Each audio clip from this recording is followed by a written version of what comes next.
kompromisin vend se të shihet si vlerë politike, në fakt është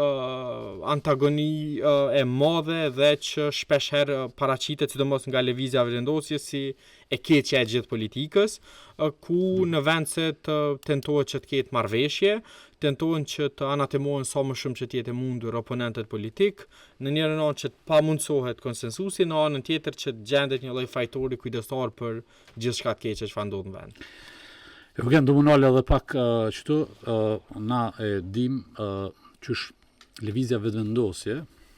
për një 17 vjetë në opozit konsideroj që është konë model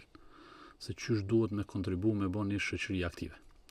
Një shoqëri që reagon edhe nuk bën kompromise me asnjë të keqe që mund të jetë për qytetarët edhe për vendin. Qysh më rrini kaq shpejt, si me tha, për mrena një mandati me përmbys këto. Ki parasysh, kanë shku në për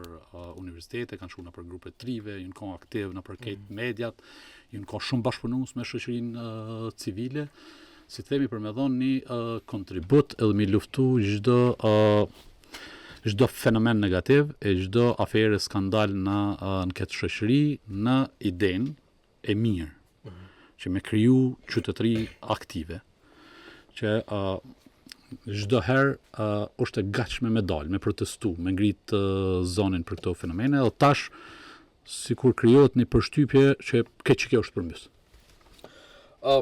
Nëse shihet në gjenezë, pra vetë formimi i lëvizjes vetëvendosjes si subjekt vjen pikërisht në sajt një lëvizje qytetare në radhë parë,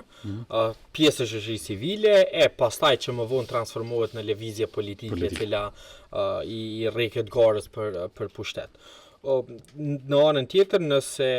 qytetarët nuk e kanë harruar, në zgjedhjet e vitit 2017, por në veçantë të vitit 2019, një prej